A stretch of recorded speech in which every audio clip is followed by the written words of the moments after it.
Hello, ഇന്ന് നമുക്കൊരു beef roast ഉണ്ടാക്കിയാലോ. അപ്പോൾ ബീഫൊക്കെ ആദ്യം തന്നെ നമുക്ക് കട്ട് ചെയ്തെടുക്കാം. അപ്പോൾ അമ്മുക്കുട്ടിയാണ് കേട്ടോ എനിക്ക് വീഡിയോ ഒക്കെ എടുത്തിരുന്നത്. ചേട്ടൻ്റെ ഫ്രണ്ടാണ് കേട്ടോ ബീഫ് കൊണ്ട് തന്നത്. അപ്പോൾ ഞാനത് അടിയിലിരുന്നാണ് കട്ട് ചെയ്തത്. എന്നിട്ട് നമുക്കത് കഴുകിയെടുക്കാം.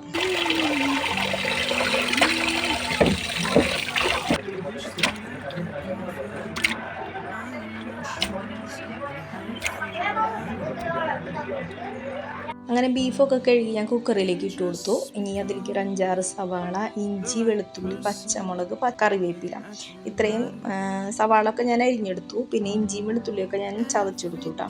പിന്നെ കുക്കറിലേക്ക് കുറച്ച് സവാളയും കൂടി ഇട്ട് കൊടുക്കുക. എന്നിട്ട് മല്ലിപ്പൊടിയില്ല, മഞ്ഞൾപ്പൊടി, മുളക് പൊടി, കറിവേപ്പില, കല്ലുപ്പ്, ഗരം മസാല ഇതെല്ലാം കൂടി ഇട്ടെടുത്തിട്ട് നല്ലോണം കൈ കൊണ്ട് തിരുമ്മിയെടുക്കുക കേട്ടോ.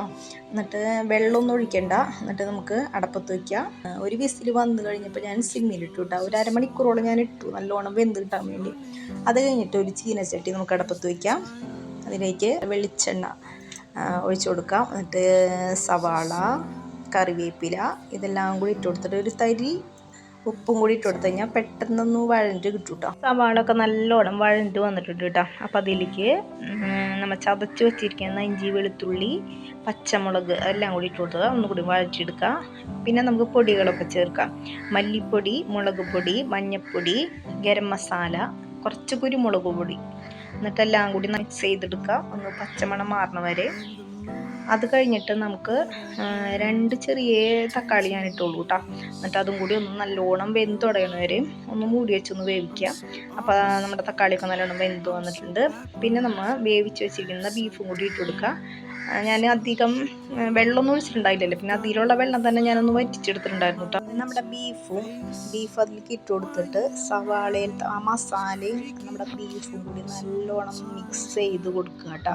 അപ്പോൾ ഈ മസാലയൊക്കെ ബീഫുമ്പോൾ നല്ലോണം പിടിക്കണം, എന്നാലേ ആ ടേസ്റ്റ് വരുള്ളൂ. പിന്നെ കുറേ നേരം നല്ലൊരു 10-15 മിനിറ്റ് നമ്മൊന്ന് സിമ്മിലിട്ടിട്ട് കുറച്ച് നേരം ഒന്ന് ഇങ്ങനെ വലിച്ചെടുക്കണമെങ്കിൽ അടിപൊളിയാവും കേട്ടോ.